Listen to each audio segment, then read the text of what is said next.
getting into an accident, breaking our leg, losing our job, or losing a loved one through death or departure may all seem like just objectively terrible things that have happened to us. And most of the time they are. Most of the time our assessment is completely justified. But we can't always be 100% sure about that. One thing may seem bad in the moment, but then in the future it turns out to have been a great thing to happen. And conversely, something good might happen, but it might end up with a really negative result coming in the future. Everyone and everything has good and bad components to it. No one or no thing or no event or no situation is 100% either way. And I feel it's important to recognize the perspective we're taking on whether we're picking out the good or we're picking out the bad. But why does that distinction even matter? Well, here are my thoughts. We may get a promotion at work, and at the time it seems fantastic, like we're on top of the world. We have more money, we have more security, we have more status. But that also may mean that we have to go to a conference on the other side of the world. And while we're over there, we might end up being hit by a bus. The same thing goes for the opposite direction. We might lose our job and might seem like all hope is lost. We've lost our money, we've lost our security, we've lost our status. But it could end up in us making our own options, and it could result in us potentially making a business or a company or doing something that allows us to achieve success far beyond what we ever thought was possible. The reasoning why I bring this up isn't to make us timid about traveling to foreign countries or aiming to lose our job, but instead to recognize that we never really know what's going to happen as a result of the other things that might occur in our lives. We can make generalizations about whether something is most likely going to be good or most likely going to be bad, but we can't be definitely sure on whether it is good or it is bad, because there's just so much nuance and variety around different circumstances and different things that are happening for different people at different times. And even though it may be a 1 in 100 or a 1 in a million chance of it being the opposite to what it's presenting to be, I still think that it's an important thing to be conscious of in these circumstances. It's easiest to use these generalizations when we're talking about the extremes, the fringes at the edge of the spectrum. We have that dichotomy of when something especially hideous happens as the result of a single person's actions that could have been immediately prevented if they had not committed a certain set of actions. Or we have the opposite. We could have something incredibly miraculous happen that seems to appear out of thin air. But it can get a little bit more difficult to utilize this same kind of thinking when we get into the grey of the good and bad of everyday life. I found that one of the best ways to understand things is through stories and storytelling. And one of these stories directly relevant to this topic that has hit pretty well with me is a story about a Chinese farmer. Now, one day, this farmer was out doing his normal routine, and one of his horses ran away.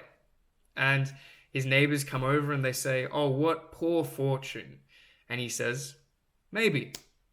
And then the next day or a few days later, he realizes that his horse has come back. It's returned. But it's also returned with 3 or 4 other stray horses. And his neighbors come over again and they say, "Oh wow, what good fortune."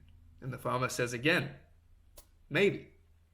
And then days, weeks, however long go past, and his son is riding one of these stray horses, and he inevitably gets kicked off and he breaks his leg. And the neighbors come over and they say, "Oh wow, what terrible fortune. That's so bad." And the farmer says, "Maybe," once again. And then a few days later, the army comes by to get conscriptions for the latest war. And then his son is there with a broken leg. The army men obviously can't take him. And so then the neighbors come over once again and they say, "Oh wow, what great fortune." And the farmer says, maybe. The moral of the story is that we can never hope to know what the definite result of the different things we cause or that happen to us throughout our days are going to be, and that we just have to do our best to roll with the punches and ride the waves of life each and every day. The hard thing is that it can seem especially difficult in the moment when we're going through these things. Some people may have it better or worse, but we all go through it. And I know one of the biggest troughs of my life was after my grandmother passed away, after I'd been a full-time carer for her for coming up to 2 years. And sometimes we just can't help but blame ourselves for those things that can happen. I know that for a significant amount of time, I was feeling it. And it's really tough to forgive yourself, but to also forgive the situation and to move on. As the man himself, Tupac, once said, you can spend minutes, hours, days, weeks, or even months overanalyzing a situation, trying to put the pieces together, justifying what could have, would have happened. Or you can just leave the pieces on the floor and move the fuck on. We have a choice in that moment. We can either use it as something that's going to break us down or bring us up. And it sounds a bit cliche, but I found it to be true. Viktor Frankl, a psychiatrist who at the height of the Second World War had to endure the horrors of Auschwitz, had this to say. Between stimulus and response, there is a space. In that space is our power to choose our response. In our response lies our growth and our freedom. None of us will probably have to endure to the lengths that Viktor Frankl had to, but we can take a lesson from someone who's been right to the edge of what a human can tolerate and come back.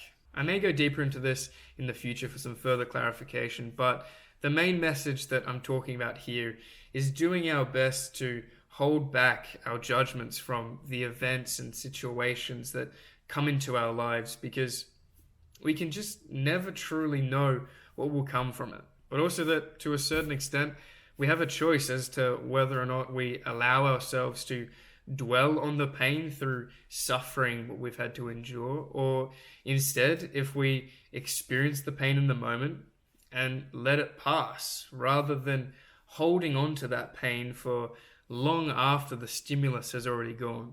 We simply have to focus on doing our best each day with the resources that we have at the time, while not taking anything for granted. This goes for checking all of our regrets of the things that haven't gone our way in life at the door. Because who knows? That thing could have worked out. Sure, it could have given us an incredible result, but it could have just as well given us a far worse result. So we can't judge things as harshly as we normally would. A quote from Dr. Ellen Tarakani sums this up nicely. We cannot always change what happens to us, but we can change how we react and how we live in the future. Living with no regrets is living successfully. That's it for this week. Unfortunately, I did have to brush over a lot of the nuances and the caveats that come with such a complex topic of absolute goods or absolute bads. But there's only so much that I can fit into a 5 or so minute video. So if you wanted to start a conversation, I know this can be a pretty bubbly topic. Feel free to get down in the comments and I'm more than happy to jump in. But as I said, that's it for this week. Thanks for watching and take care.